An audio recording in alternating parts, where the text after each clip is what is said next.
vague montante pour déclencher une élection décisionnelle. Vous savez, il y avait ceux qui disent qu'il était pour l'égalité, il n'était pas pour l'indépendance. Je fais une petite digression. Hein? On est tous pour le confort. Alors, ce qui est le plus facile, on essaye de l'avoir. Alors, c'est sûr que si l'égalité avait été possible, on n'aurait pas eu l'indépendance, il n'y aurait pas été indépendantiste, mais l'égalité n'étant impossible, ceux qui me disent, comme son fils, qu'il était plus pour l'égalité que l'indépendance, bien oui, on est tous plus pour la facilité que pour ce qui est difficile. Alors, c'était la même chose. En 1966, il remporta les élections avec le slogan « Québec d'abord ». Et toute sa campagne se fera de sa part en réclamant l'égalité ou l'indépendance. On ne l'entendait pas, hein? Parce qu'on ne l'entendait pas. Ainsi, l'indépendance était au cœur de la campagne électorale de l'Union nationale, car l'indépendance était pour lui une suite logique à l'autonomisme de Maurice Duplessis. J'ai connu personnellement Maurice Duplessis et je vous confirme qu'il s'agissait d'un premier ministre indépendantiste qui voyait l'autonomie provinciale comme une étape essentielle dans la mise en place d'un État souverain pour les Canadiens français. Puis, pour les plus vieux, je vais vous rappeler des choses. En 1945, moi j'étais jeune, j'avais 12 ans. Quand M. Duplessis a nommé Onésime Gagnon ministre des Finances, c'était dans les premières pages de tous les journaux. C'était extraordinaire. On nommait un Québécois ministre des Finances. Et on était tous surpris parce qu'on n'était pas supposé être capable de faire ça. On part de loin, de très, très loin. Alors, M. Duplessis disait, à la fin de chacun de ses discours, on est aussi fin que les autres. On est capable de s'administrer. Hein? Et l'Union nationale avançait secrètement, mais résolument vers l'indépendance. Ceux qui ont suivi le procès qu'on a fait à M. Gérald Martineau se souviendront que lorsqu'il a témoigné, puis là, ça va paraître épouvantable, il a dit « J'ai donné des centaines de contrats sans soumission, je n'ai jamais donné un anglais. » Et c'était pas par racisme, c'était qu'il voulait créer, on est dans un pays capitaliste, il voulait créer des capitalistes canadiens-français. Gérald Martineau, le grand argentier de l'Union nationale, m'a confié un jour « L'indépendance, on n'en parle pas. On tasse la clôture et ça viendra. Tu dois te taire avec ça, sinon tu vas te faire éliminer. » Et M. Martineau m'avait dit ça parce que j'avais été membre de la jeunesse c'était la JAC, la jeunesse canadienne, hein? Non, la JC, moi, mais là, c'était devenu la JAC. On avait enlevé le catholique. Et les fédéralistes s'étaient introduits là-dedans. Ils avaient formé un bureau des gouverneurs. Et sur le bureau des gouverneurs, il y avait Pierre Elliott Trudeau, Gérard Pelletier et Jean Marchand. Alors je les ai dénoncés parce que j'étais directeur d'une section régionale et pas le devoir, la presse m'avait qualifié de héros H-E-R-A-U-L-T de l'indépendance.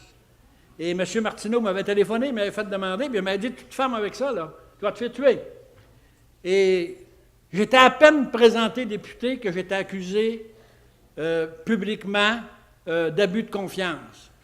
J'ai été acquitté. Et le juge a dit qu'il faut qu'il retrouve la haute réputation qui était la sienne auparavant. Donc, il n'y avait rien de vrai là-dedans. Je pensais que c'était terminé. J'ai été accusé ensuite par Réal Cahouette encore de malversation dans toute une série de dossiers dont je n'avais jamais entendu parler. Et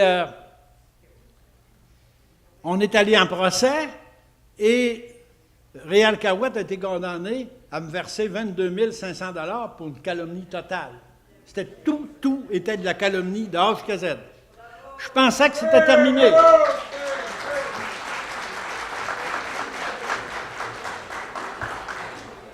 Je pensais que c'était terminé. Non. J'ai été accusé de 10 attentats à la pudeur, organisés par la Sûreté du Québec, avec un ancien enquêteur de la Sûreté du Québec qui avait écrit des déclarations. Il prenait des petites feuilles, j'avais été directeur d'un centre d'accueil, puis il lui faisait signer ça, il les gardait jusqu'à 3 heures. Alors les petites filles avaient peur, ils signaient. Et pour éviter que les policiers soient poursuivis, on avait fait une pré-enquête judiciaire avec un juge qui était la somme des imbéciles qui peuvent être juges parfois. Et là, les petites filles essayaient de se reprendre, mais on les faisait venir et on leur disait, c'est juste pour y faire peur. Alors que tu peux signer ça, toi tu as une petite pas bonne, puis le juge ne te croira pas. Et les enfants ont tous raconté ça en cours.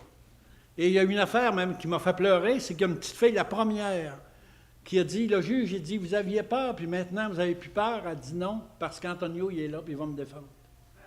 Alors, et tout, il y avait...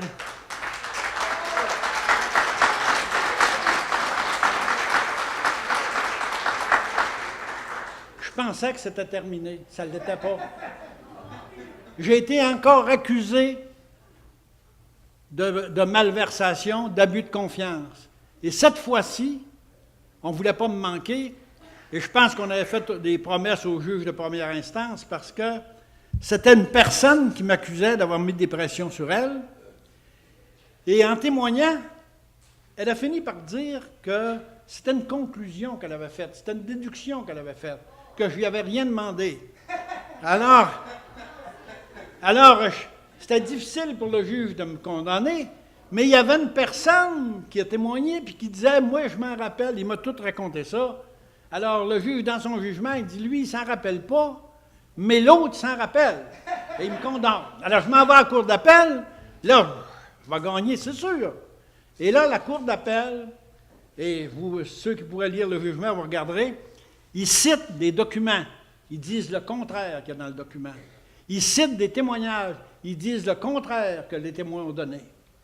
Et aujourd'hui, je suis devant le ministre de la Justice, et la Cour d'appel, à 3 reprises, a refusé de m'entendre. Pas la Cour d'appel, la Cour suprême. Et là, je suis devant le ministre de la Justice fédérale pour essayer d'obtenir justice, pas pour moi, mais pour mes enfants.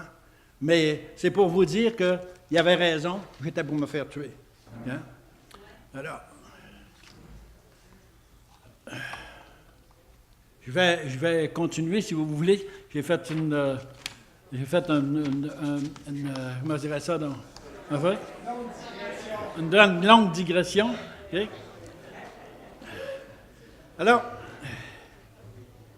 je voudrais vous parler un peu, parce que ça me paraît important, de vous parler de ça, de la visite du général de Gaulle. Vous savez, M. Martineau m'avait dit, nous autres, on pousse la clôture. Alors, je pense que M. Johnson avait poussé la clôture à sa limite à la visite du général. Et il fera de cet élément un élément déclencheur de sa stratégie. Il veillera personnellement à tout mettre en œuvre pour que cette visite soit un succès éclatant. Ce fut une réussite que vous connaissez, et ça a été un moment fort dans l'histoire du Québec. Je peux vous donner des détails. Vous savez, il avait installé un groupe pour recevoir les chefs d'État lors de la visite, qui s'occupaient de l'intendance, mais leur job, c'était de préparer la visite du général. Alors, quand le général est venu, il y avait des estrades dans les endroits où il pouvait être, il y avait des arches de triomphe dans tous les villages, et puis il y avait tous des petits mâts avec 3 drapeaux dessus. Et là, on se disait, mais il faudrait que les gens n'aillent. Et puis, j'avais assisté à cette réunion-là où le gros problème, comment est-ce qu'on va faire? Parce qu'on ne peut pas l'acheter et le distribuer, ça va faire un scandale, on va dire n'importe quoi. Alors finalement, on a décidé de poser les poteaux le vendredi. Et là, il y avait un employé du ministère de la Voirie qui passait dans toutes les maisons, puis il disait, vous pouvez les ramasser, là, on va en poser d'autres demain. Et le samedi, on a reposé des drapeaux après tous les poteaux, et le même employé est passé encore dans toutes les maisons, dans tous les villages pour dire, vous pouvez les ramasser, on va en poser d'autres demain.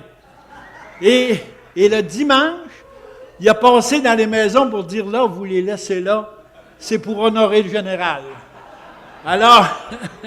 Alors tout le monde avait des drapeaux, hein? avait des drapeaux dans les mains.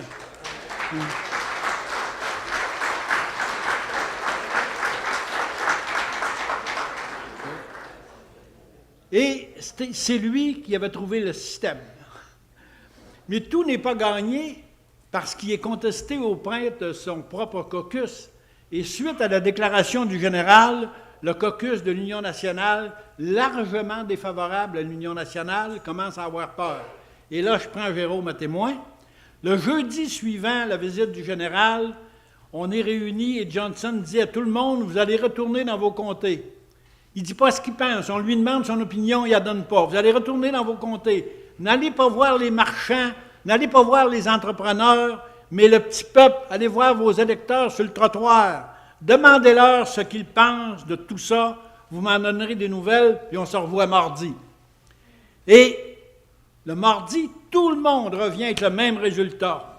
Le général avait conquis tous les cœurs et les esprits, et Johnson, pour la première fois de sa vie, avait le contrôle de son caucus.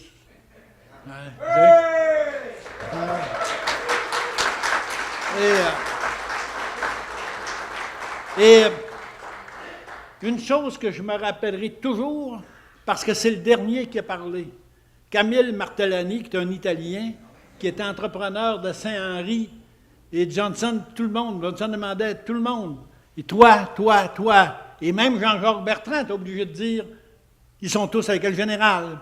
Mais quand il arrive à Camille qui avait été celui qui s'était révolté le plus, Camille, puis, ils sont tous avec le général. Il dit, comment est-ce que tu expliques ça?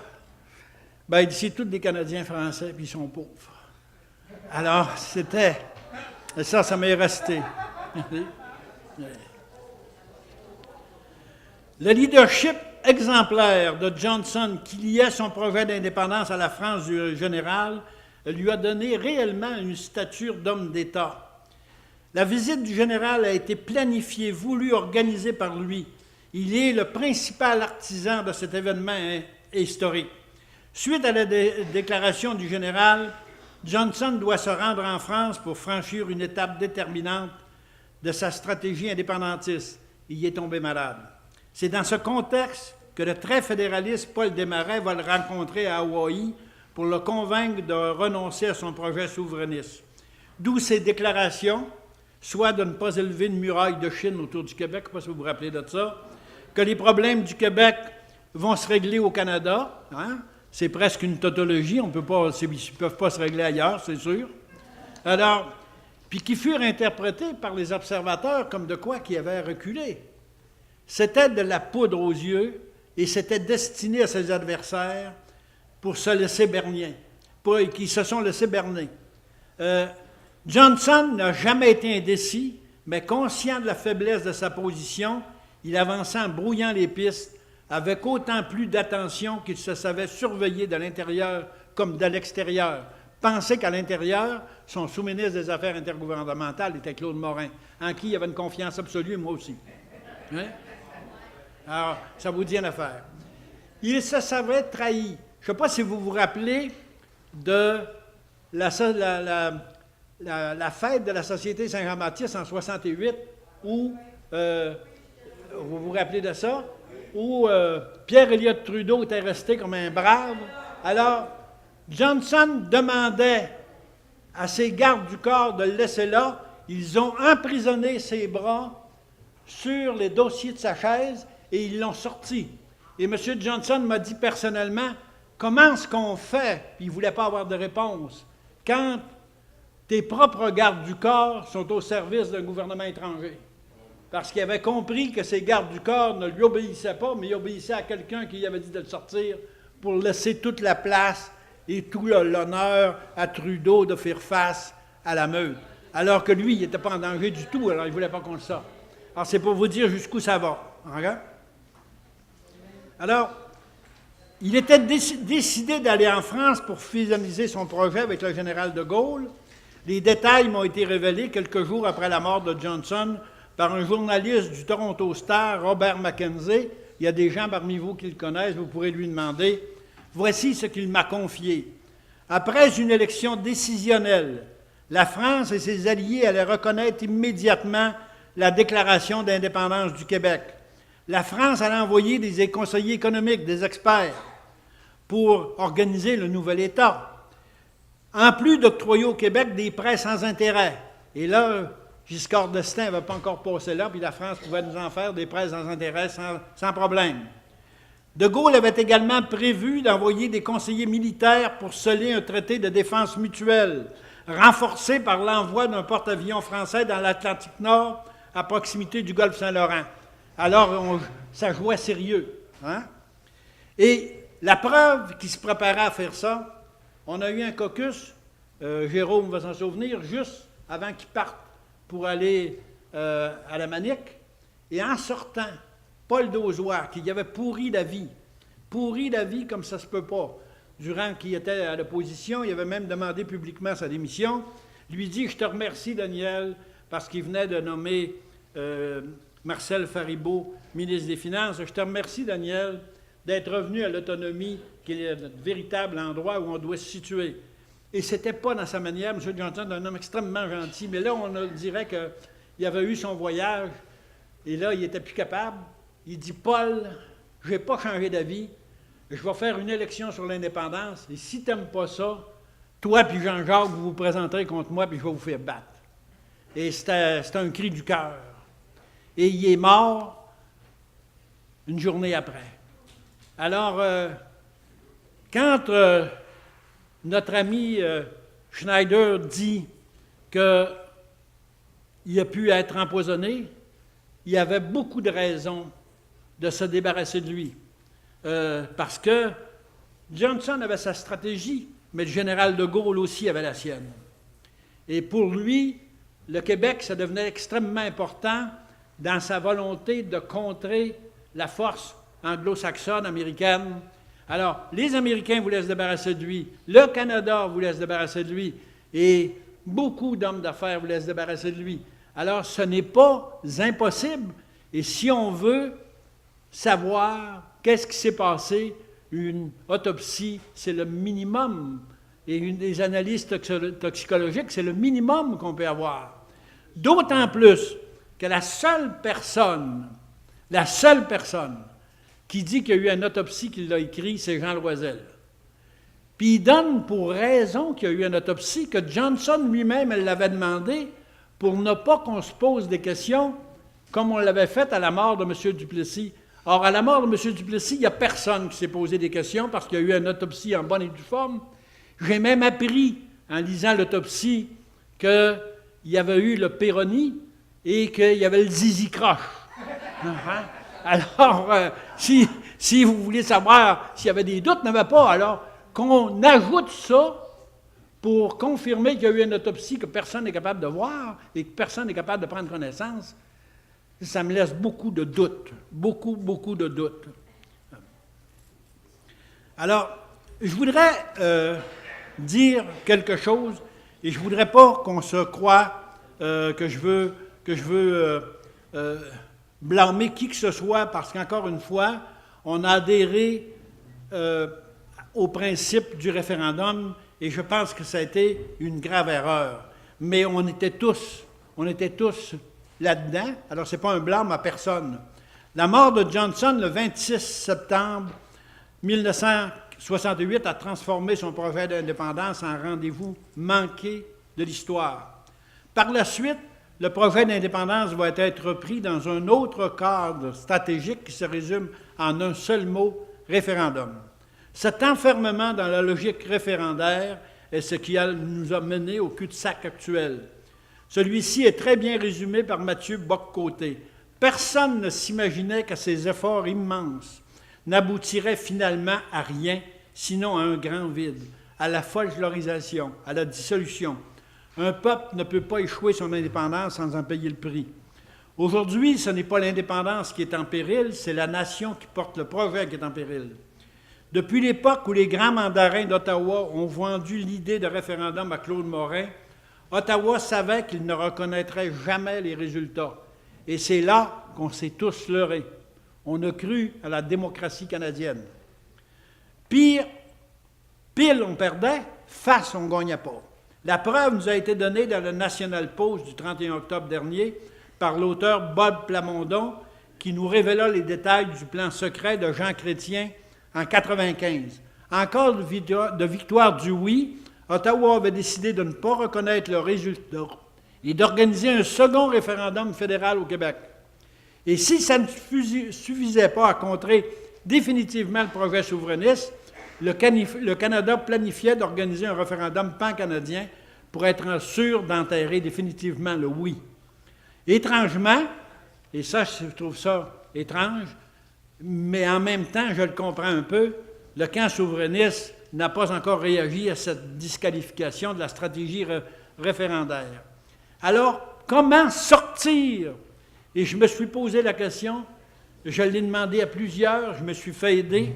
Comment sortir de cette logique référendaire dans laquelle nos adversaires nous ont enfermés, logique qui nous condamne à la folklorisation?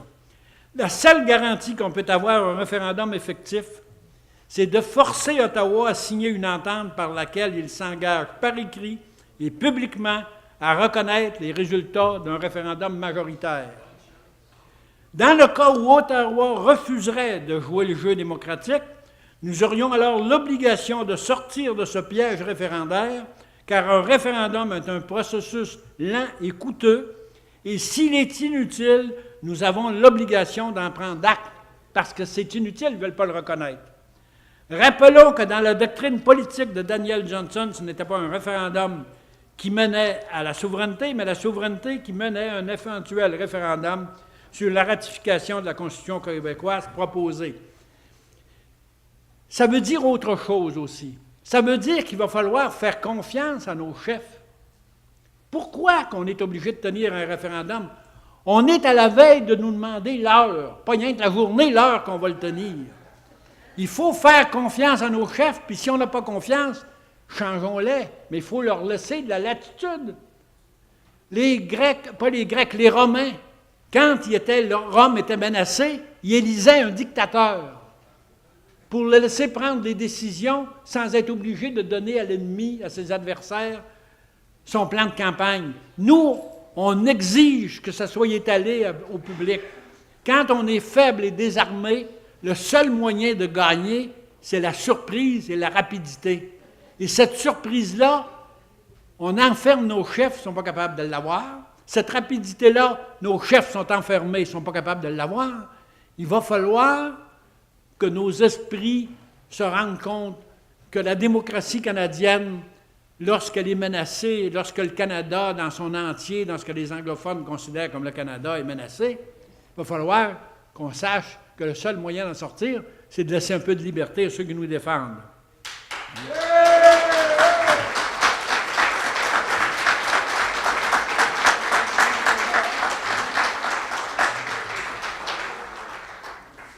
Contrairement aux meneurs des mouvements souverainistes actuels qui sont piégés, malgré eux, dans la logique référendaire, Daniel Johnson était conscient de la réalité dans laquelle était inscrit son projet d'indépendance.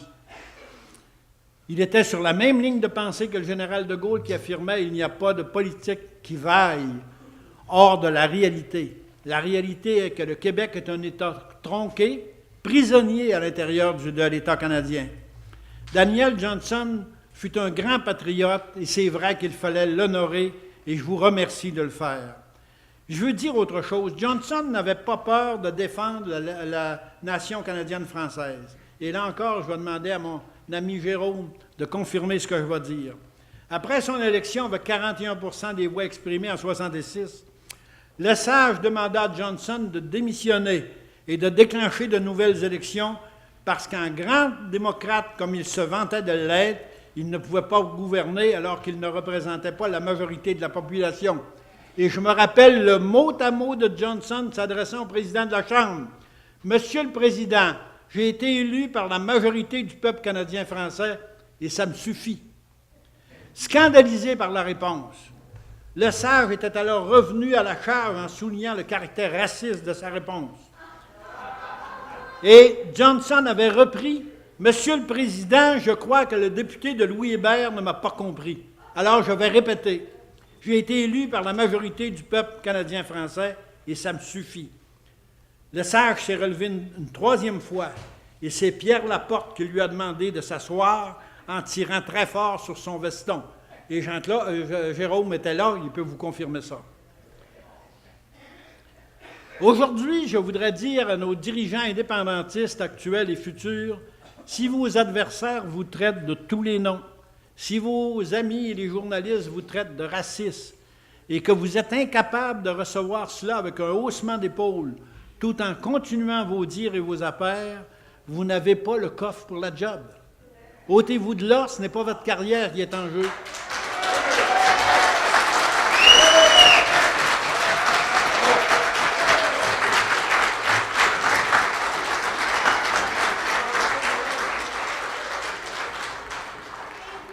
Mais pourtant, tout n'est pas perdu. Rappelez-vous qu'au moment où Daniel Johnson amorce son projet indépendantiste, l'appui de la population à l'indépendance était à 10 % et son caucus y était majoritairement opposé.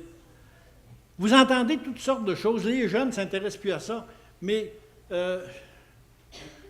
je vois, Monsieur le Premier ministre, dans notre temps, mais les jeunes ne s'intéressaient pas plus à la politique qu'aujourd'hui. Il y avait quelques îlots qui s'intéressaient à ça. Or, les groupes indépendantistes chez les jeunes sont plus importants que les groupes fédéralistes. Arrêtez de vous faire peur avec ça. C'est pas vrai. Il faut arrêter de se faire des peurs. Je vous dis que tout n'est pas perdu, parce que la nation culturelle canadienne-française est encore aujourd'hui majoritaire à plus de 78 %. Tout n'est pas perdu, à condition que nos leaders aient le courage de sortir du cadre stratégique que constitue l'illusion référendaire. Il va falloir en sortir. Tout n'est pas perdu, à condition que nos leaders aient le courage de clamer leur volonté d'obtenir l'indépendance pour la nation française en Amérique. Il faut le dire. Et on ne peut pas demander aux anglophones, et ce n'est pas raciste, ça va être une minorité, ils sont une majorité, puis on leur propose de devenir une minorité. À part quelques individus extrêmement généreux et qui comprennent la situation, on ne trouvera pas personne chez eux pour nous appuyer parce que ça va contre leurs intérêts. Ils sont une majorité. Pensez-y, ils ont 3 universités au Québec. Comment est-ce qu'on en a en dehors, nous autres? On a 2 universités bilingues, mais on n'a pas une université française nulle part. Ils sont majoritaires et on leur demande de devenir minoritaires. Et ce n'est pas être raciste que de dire qu'on s'adresse aux francophones parce qu'ils sont majoritaires, puis que c'est pour eux qu'on va faire ça, parce que c'est les seuls qui s'intéressent.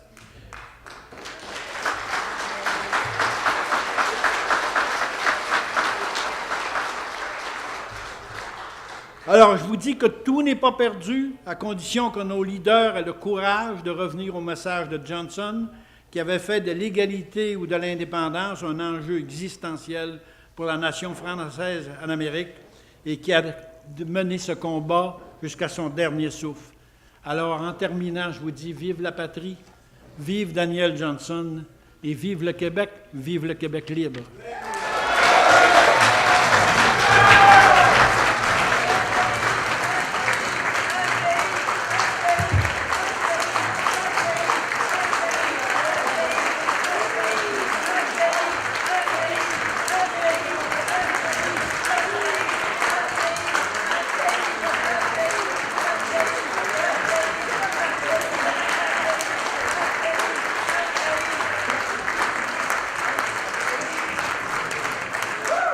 Merci infiniment, M. Flamand. Et dans la foulée des révélations que vous avez faites, les membres du Conseil du RPS se sont penchés sur l'opportunité de décerner un prix à l'ancien premier ministre du Québec et chef de l'Union nationale, M. Daniel Johnson, pour avoir été le premier premier ministre du Québec depuis Honoré Mercier à avoir envisagé l'indépendance pour l'avenir du Québec. Le prix Louis-Joseph Papineau lui sera donc décerné de façon exceptionnelle et à titre posthume. Pour nous dire tout le bien que nous pensons du récipiendaire, nous invitons un membre du Conseil du RPS, M. Christopher Massé, à venir sur la scène, s'il vous plaît.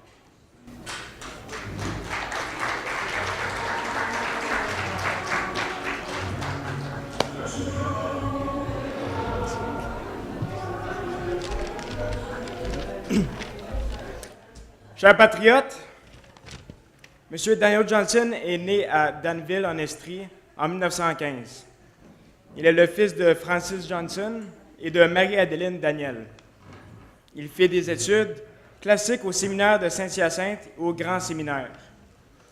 Il renonce à la prêtrise et il quitte l'institution pour entreprendre ses études en droit à l'Université de Montréal, où il devient président de l'Association des étudiants de l'Université de Montréal en 1939. Il pratiqua le droit au cabinet Robinson, Wilson et Johnson avant d'ouvrir son cabinet à Acton Vale, une ville de la circonscription de Bagot.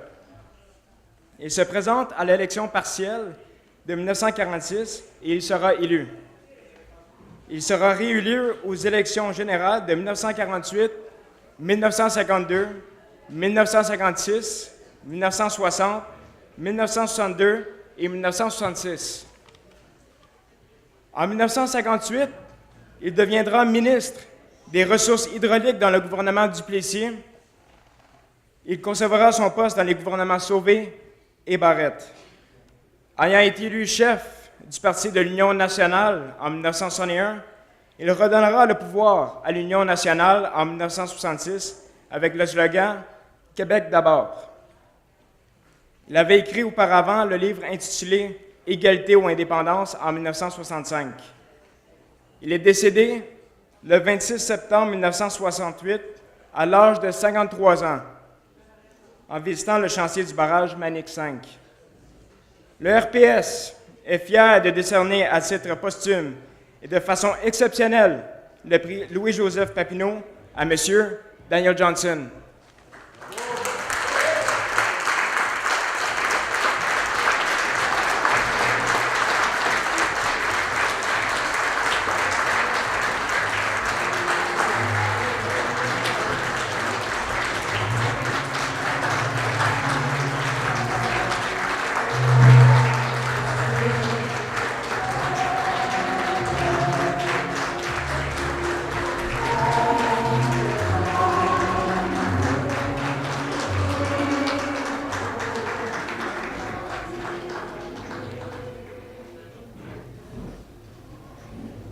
J'ai communiqué avec un membre de la famille Johnson, M. Pierre-Marc, et je lui ai demandé s'il y avait quelqu'un qui accepterait de venir recevoir au nom de son père cet hommage qui lui était fait. Malheureusement, la famille a décidé de ne pas se présenter à cette activité. En conséquence, le Rassemblement pour un pays souverain a décidé de retenir le trophée dédié à Daniel Johnson et de le remettre à quelqu'un qui le réclamera dans sa famille à un moment donné. Merci.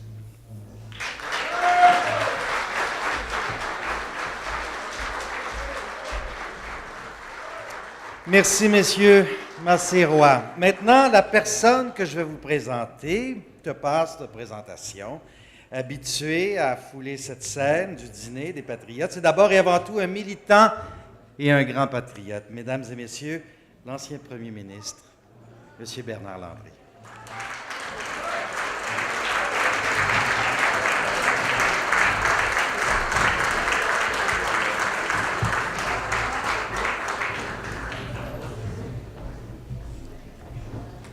Chers compatriotes, je vous ferai perdre votre temps si j'essayais de vous convaincre de la nécessité fondamentale de notre indépendance nationale.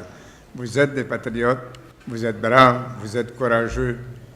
La voie est longue et difficile. On a choisi la démocratie, mais c'est ce qu'il fallait faire. Et nous n'arrêterons pas.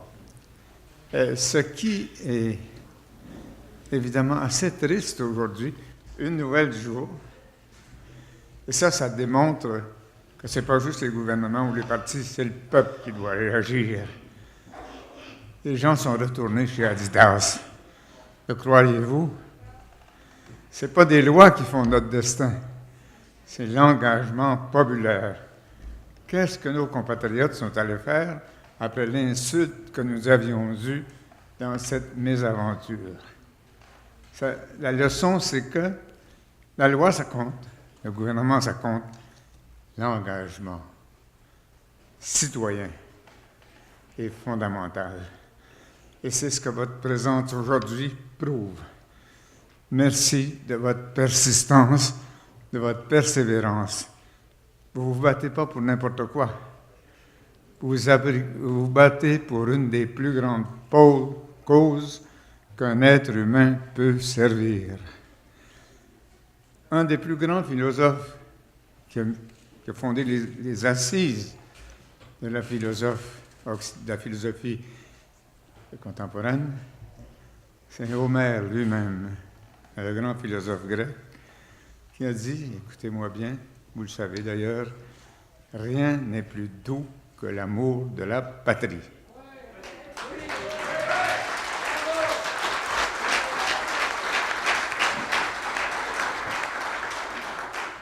Alors, l'économie, c'est important. René Lévesque m'a condamné à ça pour mon plus grand plaisir. D'ailleurs, l'économie, c'est plus important. Mais avant l'économie, la culture, la fierté, la dignité, c'est ça qui va nous sauver.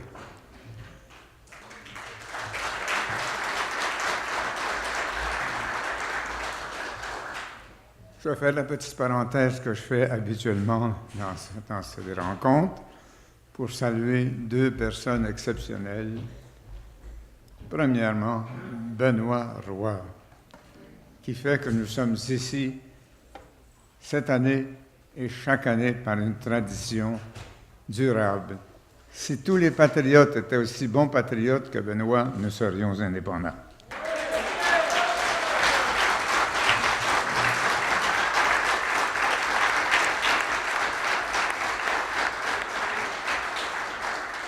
La deuxième remarque que je veux faire, c'est de remercier Chantal Renaud, mon épouse, qui me soutient d'heure en heure, pour ne pas dire 24 heures par jour, dans le combat que je fais. Elle le fait à mes côtés, comme conseillère, comme chauffeur. Elle m'a conduit ici aujourd'hui. Alors, encore une fois, mon amour et mes hommages, mon amour.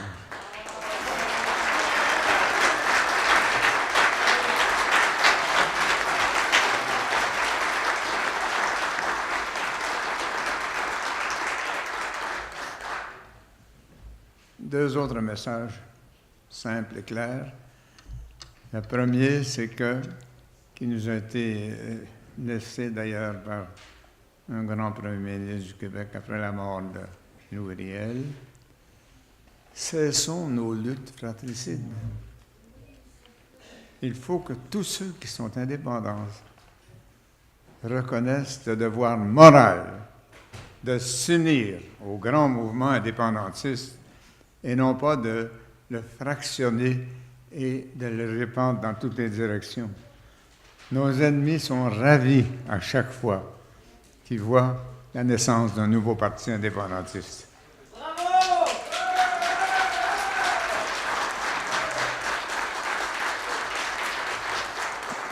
Alors, non seulement il ne faut pas en créer d'autres, il faut relier par une convergence que nous devons à notre patrie, les efforts qui sont les nôtres. Vous êtes honnête, vous y croyez, vous vous battez. Pourquoi est-ce qu'on emploierait des tactiques qui vont contre nous? Alors, je pense que ça, c'est une des choses que nous devons retenir dans notre solidarité d'aujourd'hui. La deuxième, elle est simple, mais elle est fondamentale. Savez-vous quel est le devoir des patriotes dans les mois et l'année qui vient?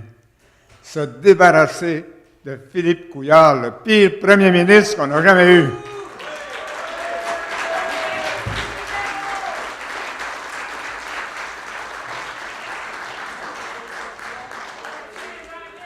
Je sais que Maurice Duplessis n'était pas parfait, et d'ailleurs les Trudeauistes ont tout fait pour le démolir et le démoniser, mais s'ils regardent Couillard comme il faut, ils vont voir qu'ils se sont trompés en blâmant Duplessis.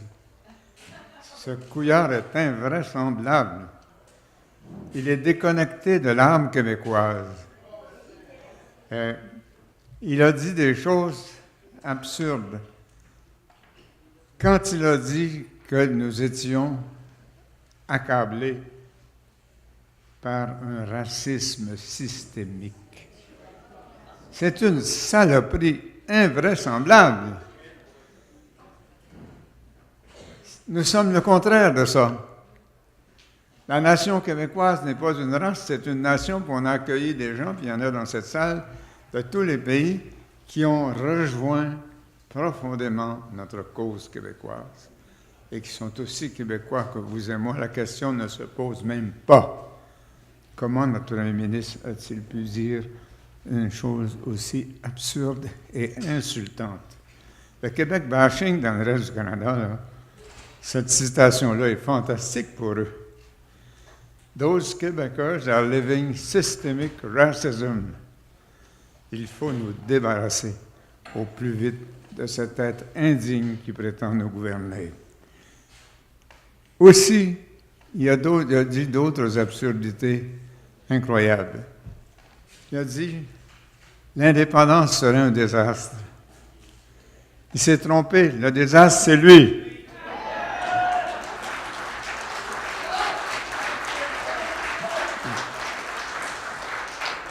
Il a dit une autre stupidité. Au 21e siècle, l'indépendance est dépassée. S'il avait été dire ça à la tribune des Nations Unies, il se serait fait injurier dans toutes les langues de la Terre pendant 3 quarts d'heure. Ça n'a pas de bon sens. Comment se fait-il qu'on soit coincé avec un être de ce calibre qui n'a rien de commun avec l'âme québécoise? Si j'avais un conseil à lui donner, c'est d'essayer d'être Premier ministre du Manitoba. Là, ça ferait son affaire. Alors, on a une bonne tâche devant nous, qui est double. L'unité, la solidarité, la fraternité, et se débarrasser de ce Premier ministre que je qualifierais d'abject. J'aime pas ça employer des mots aussi forts pour un Premier ministre du Québec, mais lui, il les mérite tous et de plus fort encore. Donc, vous ferez l'économie aujourd'hui. Alors, je vous félicite encore de votre persistance, d'être là, de vous battre. Nous sommes ensemble et nous n'arrêterons jamais ce combat. Et on est à peu près le seul à le faire, vous le savez, parce que les autres peuples sont indépendants. Un jeune Américain à Harvard, il se bat pas pour l'indépendance des États-Unis, c'est arrivé depuis 1776. Mais ici, un jeune Québécois a le devoir de se battre pour la dignité et la liberté de sa nation. Et je les invite à le faire, c'est mon métier. Je suis professeur, je suis encore, ça fait longtemps, très longtemps. Et j'ai confiance en cette jeunesse. J'ai confiance en la jeunesse. L'avenir est avec eux, et même l'avenir immédiat. C'est avec eux que nous gagnerons le référendum qui nous fera arriver aux Nations unies.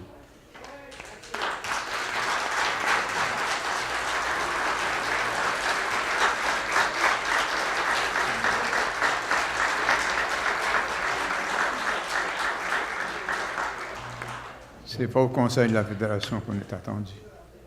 C'est à New York, à l'édifice de l'Assemblée nationale des Nations unies, au bord de l'East River. Et le jour où on fera ça, on aura une pensée profonde pour Benoît Roy, pour les patriotes de 1837, pour Philippe Couillard qui les a insultés. Il a menti au sujet des patriotes. C'est inimaginable. Celui qui gouverne notre nation actuellement, il le fait parce que des hommes et des femmes sont morts au combat pour que nous ayons la liberté. Et il les méprise et il les insulte. Alors, priorité nationale, on en a plusieurs, mais la plus immédiate, débarrassons-nous de ce Philippe Couillard, le plus infâme premier ministre qu'on ait vu dans notre histoire.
Est-ce que M. Marius Minier peut se rendre sur la scène?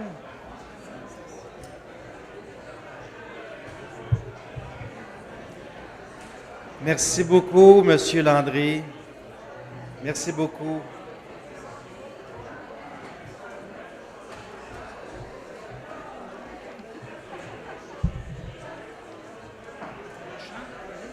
Exactement. Alors, vous pouvez rester debout et M. Marius Minier va entonner la Marche du Québec.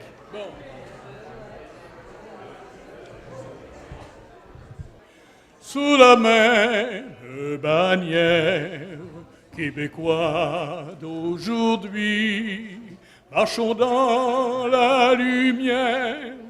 Enfin, pour nous le soleil, lui, que se brisent nos chaînes, forgeons notre destin, sans faiblesse et sans haine. L'aurore est là, c'est le matin.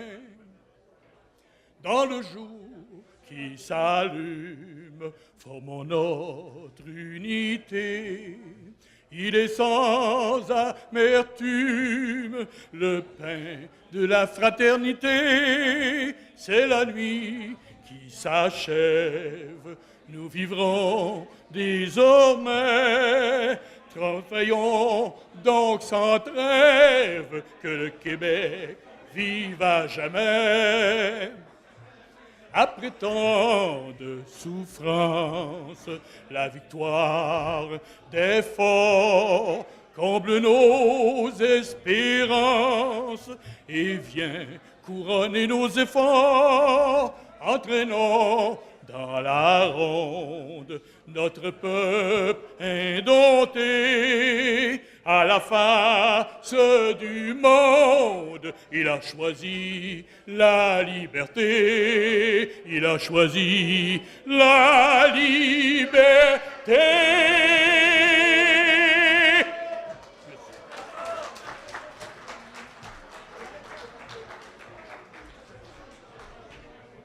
Et maintenant, Madame Marie-Ève Doré va venir nous interpréter la ballade pour un pays. Bonjour, c'est tout à fait impromptu. C'est une chanson que j'ai écrite il y a quelques mois déjà, qui s'intitule « Ballade pour un pays ».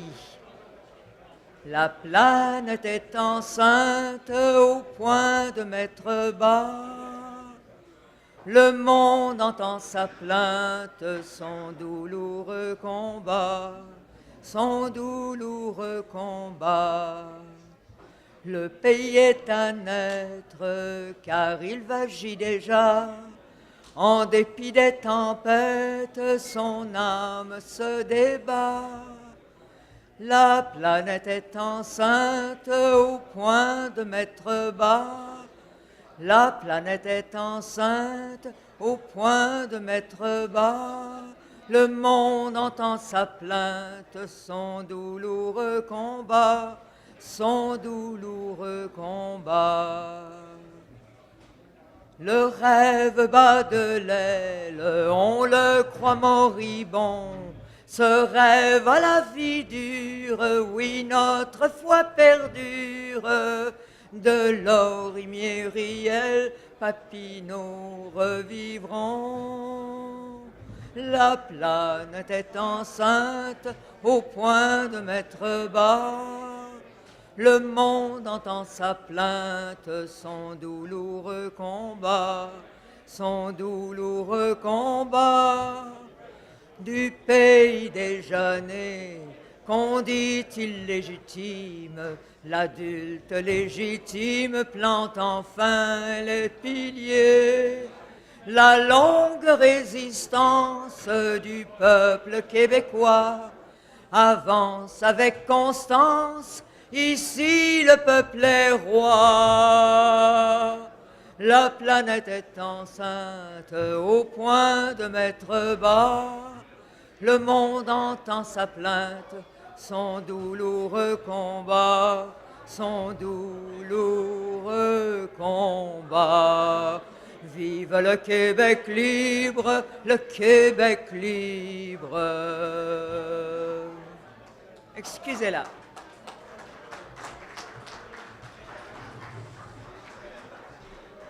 Merci, Madame Doré. Marie-Rêve. Alors, j'inviterai Monsieur, je voudrais remercier, on voudrait remercier tous les participants et si Monsieur Roy peut venir sur la scène pour clore l'événement, ça va être parfait.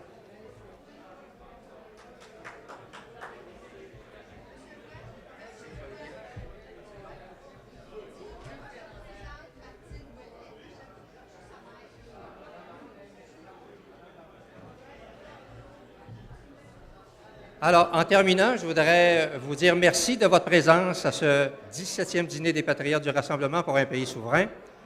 Et je salue Mme Laurence Junot, qui est la mère de Martine Ouellette, qui est ici présente. Mme Junot.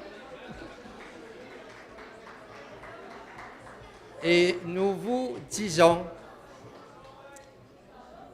qu'on va se revoir le 15 février prochain à Montréal. Il y aura une autre activité du Rassemblement. Alors, mettez ça dans votre agenda, le 15 février 2018. Merci. Une horde ambitieuse, en mal de nouvelles terres, débarque chez les métis, comme s'il n'existait guère. D'un océan à l'autre, chemin de fer à tout prix. Les millionnaires du rail se sont offerts un